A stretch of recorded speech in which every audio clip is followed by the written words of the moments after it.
Pemirsa, Menteri Keuangan Purbaya Yudi Sadewa menyatakan siap mengalihkan anggaran hasil efisiensi belanja kementerian lembaga sebesar 60 triliun rupiah untuk pemulihan dampak bencana Sumatera.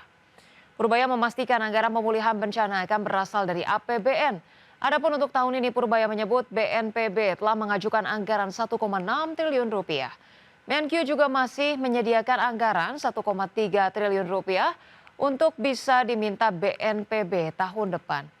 Menkyu juga akan memberikan relaksasi anggaran bagi Pemda yang wilayahnya terdampak bencana.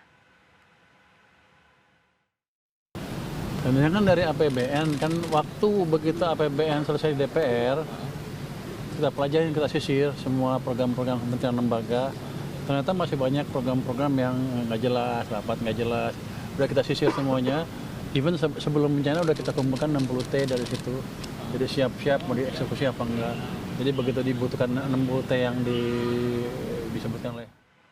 Kita ke informasi lainnya, pemirsa. Journey Airports menyatakan kesiapannya dalam pengoperasian 37 bandara dalam menghadapi lonjakan penumpang pada masa Nataru.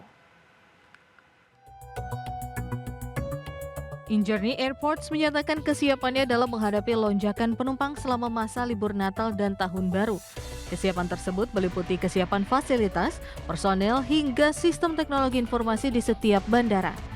Pejabat pengganti sementara Korsek Group Head Journey Airports, Ari Ahsanur Rohim memprediksi total penumpang yang akan dilayani di 37 bandara selama Nataru akan meningkat hingga 4%.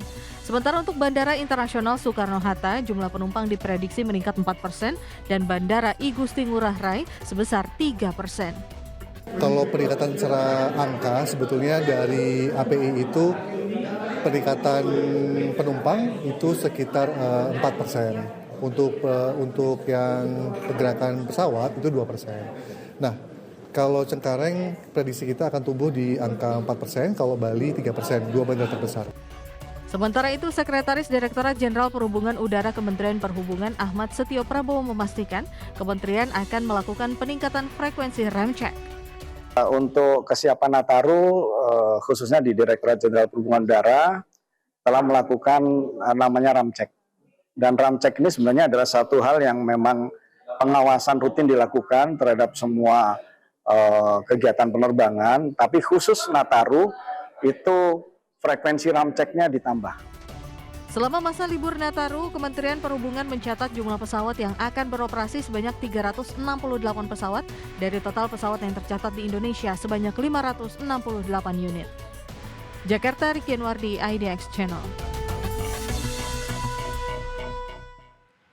Pemirsa, PT ASDP Indonesia Ferry Persero berkomitmen menyediakan 222 kapal untuk melayani masyarakat yang akan menyeberang di 318 lintasan penyeberangan selama libur Nataru.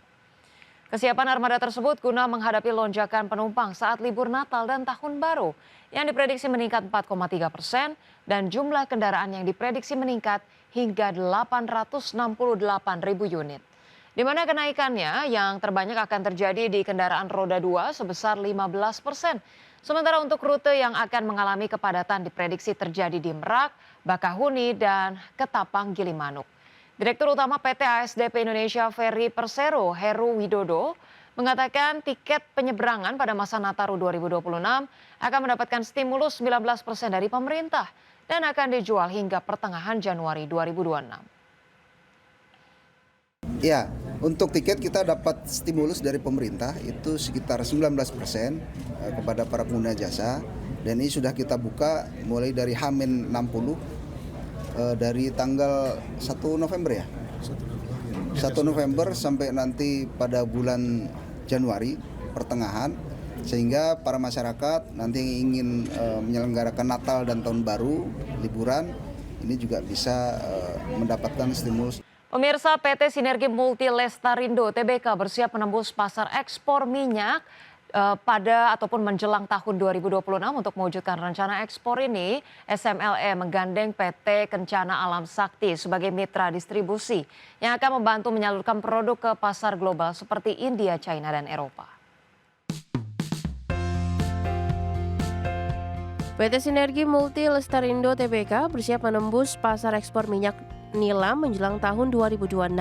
Perusahaan yang bergerak di bisnis bahan baku ini merencanakan pengiriman minyak nilam ke luar negeri sekaligus meluncurkan merek produk sendiri. SMLE melihat minyak nilam sebagai produksi strategis dengan permintaan tinggi di sejumlah negara karena fungsinya dalam industri parfum, kosmetik, dan wewangian. Dengan kerjasama baru ini, perusahaan berharap dapat memperluas jangkauan pasar sekaligus meningkatkan nilai tambah produk nilam Indonesia di pasar internasional. Indonesia selama ini dikenal sebagai salah satu produsen minyak nilam utama dunia yang sebagian besar diekspor terutama ke Eropa dan Asia. Karena minyak nilam dipakai sebagai bahan penting dalam wewangian dan kosmetik. Strategi ekspor ini diharapkan tidak hanya meningkatkan volume penjualan, tetapi juga membuka peluang pasar baru serta memperkuat posisi SMLE di industri global minyak atsiri. Perseroan juga menyiapkan peluncuran merek produk sendiri untuk mendukung upaya ekspor dan memperluas lini bisnis, bukan sekedar menjual bahan baku kepada pihak lain. Langkah ini selaras dengan target SMLE dalam meningkatkan nilai tambah produk dan memperbesar kontribusi terhadap devisa negara melalui ekspor komoditas unggulan. Secara keseluruhan, persiapan ekspor minyak nilam oleh SMLE melalui kerjasama distribusi dan peluncuran merek produk sendiri menjadi strategi penting untuk memasuki pasar global. Langkah ini juga menunjukkan peluang kuat Indonesia sebagai produsen minyak nilam unggulan dunia, sekaligus memperluas pangsa pasar dan meningkatkan pertumbuhan bisnis menjelang 2026. Berbagai sumber, IDX Channel. Pemirsa, meski kinerja PT Tiga Raksa Satria Tbk menurun sepanjang 2025, namun manajemen sedang menyiapkan strategi pemulihan untuk mengembalikan pertumbuhan pada 2026. Perusahaan distribusi produk konsumsi ini terus menyusun rencana agar pendapatan kembali meningkat setelah tekanan penurunan tahun ini. Meski kinerja PT Tiga Raksa Satria Tbk menurun sepanjang 2025, namun manajemen sedang menyiapkan strategi pemulihan. Hingga kuartal 3 2025, pendapatan TGKA turun sekitar 5,56% secara tahunan dari 10,07 triliun menjadi 9,51 triliun rupiah. Penurunan ini terutama terjadi pada lini distribusi produk susu, makanan ringan, dan barang konsumen lainnya yang menjadi tulang punggung bisnis TGKA. Manajemen memahami bahwa daya beli konsumen yang belum pulih menjadi salah satu tantangan terbesar saat ini, sehingga diperlukan langkah strategis untuk meningkatkan permintaan dan kinerja penjualan di sisa tahun. Untuk pemulihan kinerja pada 2026, TGKA tengah menyiapkan sejumlah strategi. Salah satunya adalah memperkuat kerjasama dengan prinsipal baru untuk memperluas portofolio produk dan meningkatkan distribusi di berbagai wilayah. Industri kontan selain itu, perusahaan juga fokus meningkatkan efisiensi internal, termasuk melalui transformasi sistem operasional dengan adopsi teknologi baru dan perbaikan proses distribusi.